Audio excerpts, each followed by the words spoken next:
আরজি করের ঘটনা এখন রাজ্য এবং দেশের ৮ থেকে ৮০ সব বয়সের মানুষই কিন্তু জেনে গিয়েছে যে আরজি করে ঠিক কী ঘটনা ঘটেছিল।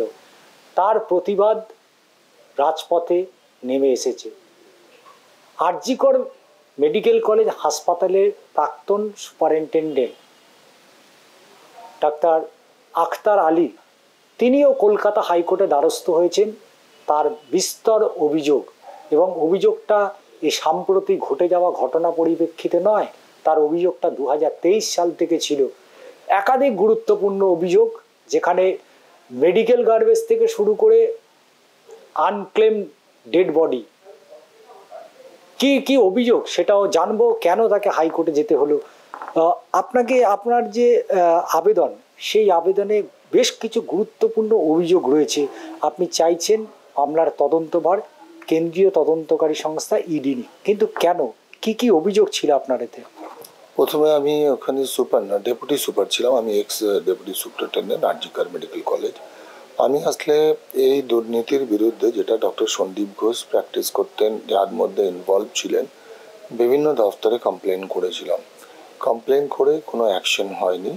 অনেক রকম দুর্নীতি, এটা ধরুন বায়োমেডিক্যাল ওয়েস্ট থেকে নিয়ে ছাত্রদের ফেল করে পয়সা নিতে, গেস্ট হাউসে নোংরা কাজ হতো, তারপরে টেন্ডারে কারাপশন, এই গভর্নমেন্ট অ্যাসেট যেরকম পার্কিং থেকে আরম্ভ করে স্টল, ফুড স্টল, সুলভ শৌচালয়, এইসব জিনিস টেন্ডার দিয়ে উনি পয়সা নিতেন।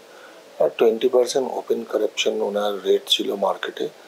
এবার এছাড়া যেটা, উনি কতগুলো স্টুডেন্টদের জীবন নষ্ট করে দিয়েছিলেন, ছাত্রদের জোর করে ফেল করানো, তাদের র্যাগিংয়ে ফাঁসিয়ে দেওয়া, তাদের জেন্ডার হ্যারাসমেন্টে ফাঁসিয়ে দেওয়া, এইসব ওনার এগেনস্টে কেউ মুখ খুলতো না, ভয় করতো। তার কারণ কেউ খুললে তার চাকরি খেয়ে নেওয়ার ভয়, তাকে ট্রান্সফার রাতারাতি করে দিতেন, তাকে টর্চার করতেন।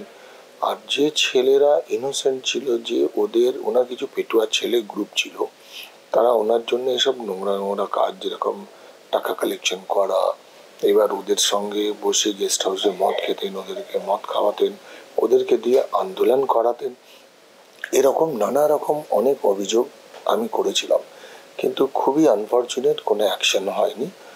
দুদিন আগে একটা সিট কমিটি গঠন হয়েছে, সেটার জন্য আমি সরকারকে ধন্যবাদ জানাচ্ছি, হোম ডিপার্টমেন্টকে ধন্যবাদ। সিট কমিটি সঙ্গে সঙ্গে তার তদন্ত শুরু করেছে। আমার কাছে ফোন এসেছিল, আমি স্বাস্থ্য দপ্তর গিয়েছিলাম, আমি আমার স্টেটমেন্টও দিয়েছি, সেটা ওনারা রেকর্ড করে নিয়েছেন। এবার আমি বলে এসেছি কি যখন যা আমাকে ইনভেস্টিগেশন পারপাজে ডাকা হবে আমি যাব। এইসবের হয়ে আমার যেটা মাথায় স্ট্রাইক করলো, কি এত কিছু হয়ে যাবার পরে ওর আগেনস্টে ফ্লাড অফ কমপ্লেন্স, কিন্তু ও এখনো কিছু হচ্ছে না।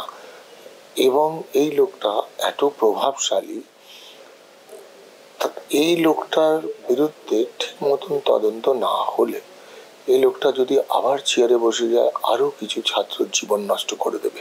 আপনি আপনার আবেদনে কলকাতা হাইকোর্টে যে আবেদন করেছেন, সেখানে বলছেন যে আনক্লেম যে ডেড বডি, সেই আনক্লেম বডিগুলো সে বাইরে বিক্রি করে দিতে তার নির্দিষ্ট জায়গা আছে। এখন এটা আগেও প্রকাশ্যে হয়েছে, মিডিয়াতেও এসছে, এবং এটা নিয়ে ফরেন্সিক মেডিসিনের এইচওডি জানুয়ারি 2023 সালে কমপ্লেন করেছিলেন।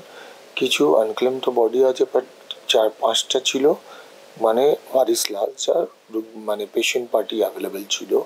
সেটা উনি ইএনটিতে একটা ওয়ার্কশপ হয়, কাউকে না জানিয়ে না জিজ্ঞেস করে, আর ওখানকার যে ফরেন্সিক মেডিসিনের এইচওডি, ওনার কনসার্ন ছাড়া ওই বডিগুলোকে ওয়ার্কশপে পাঠিয়ে দেন। পুলিশকেও কিছু ইনফর্ম করেন না, যারা পার্টি তাদেরকেও ইনফর্ম করেন না। এবার বডি যখন ওয়ার্কশপ থেকে ফেরত আসে, তাদের শিডিউল পিএম ছিল পোস্টমর্টম, তখন ফরেন্সিক মেডিসিনের এইচওডি ডিপার্টমেন্ট অফ হেলথকে, ডাইরেক্টর অফ মেডিকেল এডুকেশনকে কমপ্লেন করেছিলেন, পুলিশ কমপ্লেন করেছিলেন, তারপরে ওর আত্মীয় স্বজনরা কমপ্লেন দিয়েছিল। সে কমপ্লেন হিউম্যান রাইট কমিশনেও যায়। হিউম্যান রাইট কমিশন এটা একাধিক মানে ইনকোয়ারি, ডেট হিয়ারিং করে।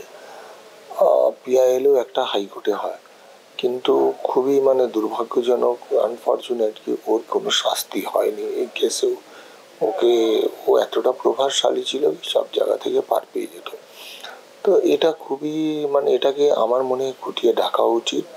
এটা একটা সোশ্যাল এভিল, এটাকে শেষ করা উচিত। আর আমার হাইকোর্টে যাওয়ার কারণটা একটাই আছে, কি এনার সঙ্গে আরো কিছু লোক আছে, হতে পারে আরো কোনো মেডিকেল কলেজে এরকম স্ক্যাম চলছে।